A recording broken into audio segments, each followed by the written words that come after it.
The world gets more dangerous every day, every single day. I would submit to you that Joe Biden is still the resident of the White House. Vladimir Putin and Chinese President Xi are having a heck of a time this week, meeting in Moscow and creating new anti-American world order with China at the very top, allied with other dictatorships and oppressive regimes around the world. Putin and Xi say they have a new friendship without limits. And that's a quote, a terrifying quote, I might add. I was going to say, yeah, what does that mean? Yeah. The worst part of all of this is that Joe Biden and the United States has been left out of those talks. So this new world order does not include, again, any of us, the U.S. And Joe would love to talk to Xi, but there's just one problem with that. He won't return Biden's phone call. So here is what White House spokesperson John Kirby said about that on CNN. It's been about a week since President Biden said he was going to speak to President Xi soon. Is that call been scheduled yet, John? It hasn't been scheduled, Caitlin, but the president very much wants to have another conversation with President Xi. It's really important that we keep these lines of communication open between the United States and China, the most consequential bilateral relationship in the world. The president wants to keep those lines open. We'll do that, and he'll have a call with President Xi at the appropriate time.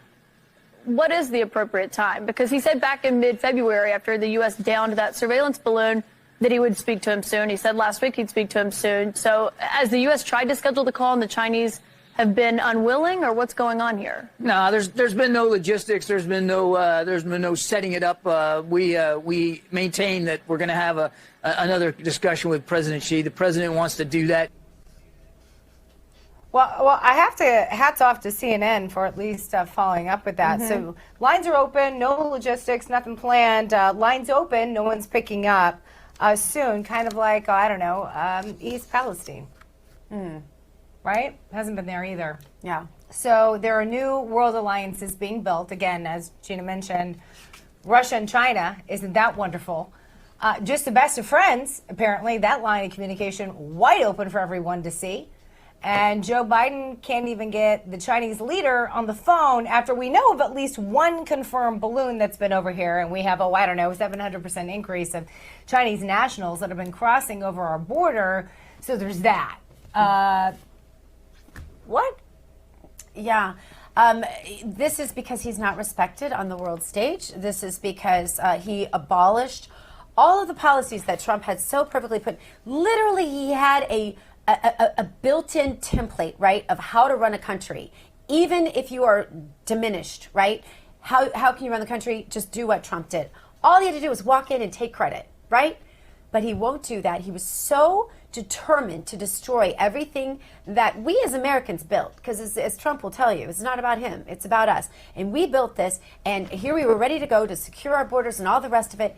And he destroyed it just to be vindictive and ugly, because that's the kind of people that we have there in this regime. And it's very scary because at this point they are trying to kind of reinstate some of the things quietly that Trump had put in place, but they're not letting us know about it. But as a result of all of this, they have zero respect on the world stage. Everyone sees what we see every day, and they know, don't they, Rachel? Yeah, it's embarrassing. It feels disgraceful to me. Like, I'm embarrassed because Trump was so respected. I mean, can you imagine if Trump were in the White House right now, this would have never happened. In fact, I wonder about the Russia-Ukraine. I think we could go back quite a few steps and say all of that wouldn't have happened if the very respected leader, Trump, was still in the White House. It's embarrassing. Yeah, it's embarrassing that he's not respected as a world leader. I mean, he mumbles on TV like nobody's going to respect him. But also the fact that he has different interests for our country, because since day one that he was inaugurated, he did not have an America First mentality like Trump did. He did not care about the American people. You see with East Palestine, he doesn't show up for anyone. The fact that he has a different perspective on how this country is supposed to run, everybody can have different perspectives, but your priority should be with our country. And just because it's not, he's avoiding all of this.